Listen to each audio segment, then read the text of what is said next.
ಎಲ್ರಿಗೂ ನಮಸ್ಕಾರ. Welcome to Sandhya Shetty's kitchen. ಇವತ್ತಿನ ವಿಡಿಯೋದಲ್ಲಿ ದೀವಿ ಹಲಸಿನಕಾಯಿದು ರವಾ ಫ್ರೈ ಪ್ರಿಪೇರ್ ಮಾಡ್ತಾ ಇದ್ದೀನಿ.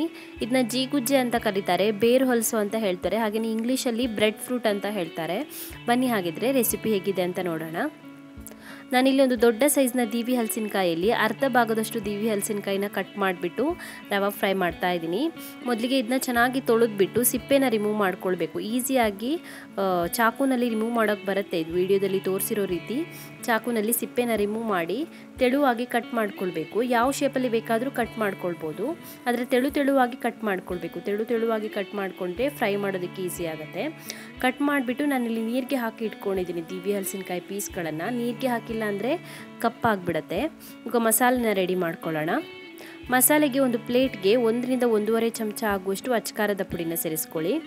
ಹಾಗೆಯೇ 1/4 ಚಮಚ ಆಗುವಷ್ಟು ಅರಿಶಿನ ಪುಡಿ, 1/4 ಚಮಚ ಆಗುವಷ್ಟು ಗರಂ ಮಸಾಲೆ ಪುಡಿ, 2 ಚಿಟಿಕೆ ಆಗುವಷ್ಟು ಇಂಗನ್ನು ಸೇರಿಸ್ಕೊಳ್ಳಿ.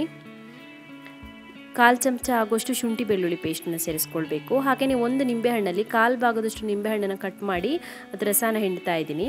ಹುಣಸೆ ರಸ ಆದ್ರೂ ಸೇರಿಸ್ಕೊಳ್ಬೋದು. ಹಾಗೆಯೇ ರುಚಿಗೆ ತಕ್ಕಷ್ಟು ಉಪ್ಪನ್ನು ಸೇರಿಸ್ಕೊಳ್ಳಿ. ಸ್ವಲ್ಪನೇ ನೀರು ಸೇರಿಸ್ಬಿಟ್ಟು ಚೆನ್ನಾಗಿ ಕಲಿಸ್ಕೊಳ್ಳಿ. ಮಸಾಲೆನ ಸ್ವಲ್ಪ ತೆಳುವಾಗಿಯೇ ಮಾಡ್ಕೊಳ್ಳಿ, ಜಾಸ್ತಿ ದಪ್ಪ ಬೇಡ. ರವಾ ಫ್ರೈ ಆಗಿರೋದ್ರಿಂದ ಇವಾಗ ಸ್ವಲ್ಪ ತೆಳುವಾಗಿ ಮಾಡಿಕೊಂಡ್ರೆ ಮತ್ತೆ ರವಾ ಹಚ್ಚಿದಾಗ ಕರೆಕ್ಟಾಗಿ ಬರುತ್ತೆ. ಚೆನ್ನಾಗಿ ಮಿಕ್ಸ್ ಮಾಡ್ಕೊಂಡ ನಂತರ ನಾವು ಕಟ್ ಮಾಡಿ ನೀರಿಗೆ ಹಾಕಿ ಇಟ್ಕೊಂಡಿರುವಂಥ ದೀವಿ ಹಲಸಿನಕಾಯಿ ಪೀಸ್ಗಳನ್ನು ಸೇರಿಸ್ಬಿಟ್ಟು ಚೆನ್ನಾಗಿ ಕಲಿಸ್ಕೊಳ್ಳೋಣ. ಸಪ್ರೇಟಾಗಿ ಒಂದೊಂದಕ್ಕೆ ಮಸಾಲೆನ ಹಚ್ಚಬೇಕಾಗಿಲ್ಲ. ಈ ರೀತಿಯಾಗಿ ಕಲಿಸ್ಕೊಂಡ್ರೆ ಚೆನ್ನಾಗಿ ಹಿಡಿಯುತ್ತೆ ಮಸಾಲೆ ಎಲ್ಲದಕ್ಕೂ ಕೂಡ. ಚೆನ್ನಾಗಿ ಕಲಿಸ್ಕೊಂಡ ನಂತರ ಇದನ್ನ ಒಂದು 10 ರಿಂದ 15 ನಿಮಿಷದವರೆಗೂ ಮ್ಯಾರಿನೇಟ್ ಮಾಡೋದಕ್ಕೆ ಹಾಗೆಯೇ ಇಟ್ಬಿಡೋಣ. ಮಸಾಲೆ ಚೆನ್ನಾಗಿ ಹಿಡಿಲಿ. ಒಂದು 15 ನಿಮಿಷ ಮ್ಯಾರಿನೇಟ್ ಮಾಡಿ ಆದ ನಂತರ ನಾನಿಲ್ಲಿ ಒಂದು ಪ್ಲೇಟಲ್ಲಿ ಚಿರೋಟಿ ರವೆನ ತೊಗೊಂಡಿದ್ದೀನಿ.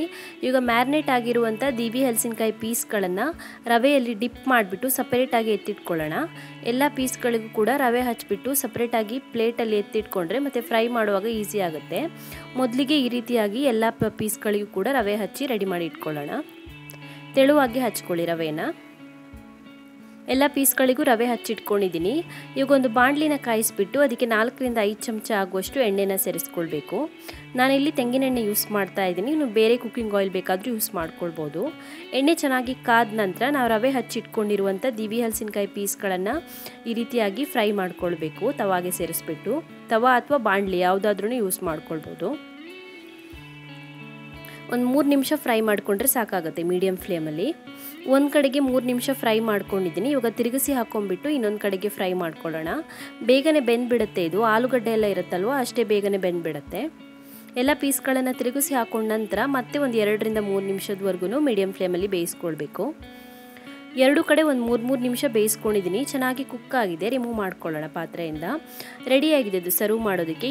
ಇದೇ ರೀತಿಯಾಗಿ ಉಳಿದಿರುವಂಥ ಪೀಸ್ಗಳನ್ನು ಕೂಡ ಫ್ರೈ ಮಾಡ್ಕೊಳ್ಳಿ. ತುಂಬಾ ಚೆನ್ನಾಗಿರುತ್ತೆ. ರೈಸ್ ಜೊತೆ ಸೈಡ್ ಡಿಶ್ ಆಗಿ ತಿನ್ಬೋದು, ಹಾಗೆಯೇ ಸ್ನ್ಯಾಕ್ಸ್ ಆಗಿನೂ ಕೂಡ ತುಂಬಾ ಚೆನ್ನಾಗಿರುತ್ತೆ, ಟೇಸ್ಟಿಯಾಗಿರುತ್ತೆ.